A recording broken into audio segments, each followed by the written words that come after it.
জয়গুরু, সবাইকে জয়গুরু, বন্দে পুরুষোত্তমম।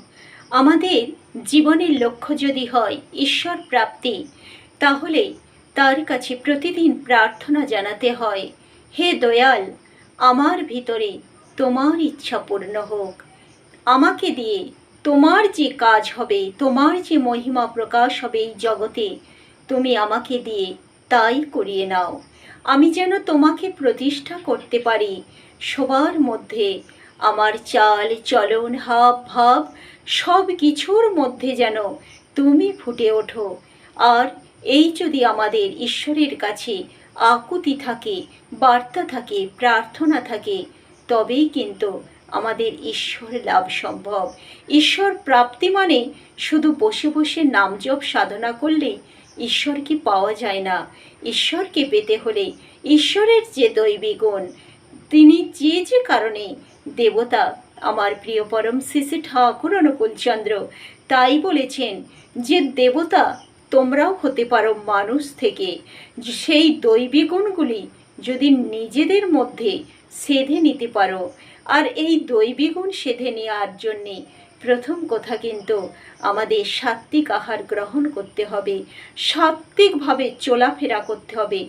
জীবনযাপনটা যদি সাত্ত্বিক না হয়, ভাবনা চিন্তা যদি সাত্ত্বিক না হয়, তাহলে কিন্তু কখনো ঈশ্বরকে পাওয়া যায় না। কারণ ঈশ্বর নিজেই হলেন সাত্ত্বিক। সাত্ত্বিক হলে তবেই দৈবী গুণের অধিকারী হওয়া যায়, নচেত কিন্তু নয়।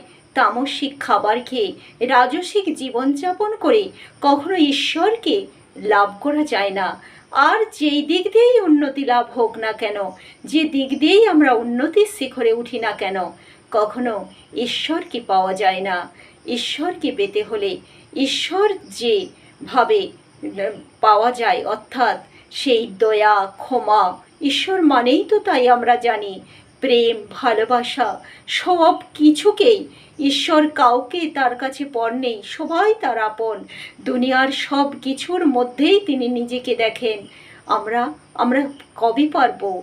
যেদিন আমরা এই সাত্ত্বিকভাবে চলাফেরা করব, সাত্ত্বিক খাওয়া দাওয়া করব, সব কিছু জীবনে ভাবনা চিন্তা চলা সব কিছু হয়ে উঠবে, তখন আমাদের অন্তরে প্রেম জাগবে, ভালোবাসা জাগবে, সবাইকে ভালোবাসতে ইচ্ছা করবে। তবেই না আমরা সেই ঈশ্বরকে পেতে পারবো। ঈশ্বরকে পাওয়া বলে এই নয় যে আমি একটা কোনো কিছু পেয়ে গেলাম। ঈশ্বর তো আমাদের মধ্যেই আছেন, আমাদের অন্তরেই আছেন, সবার মধ্যেই আছেন। সেই নরের মাঝেই তো নারায়ণ। তাই সেই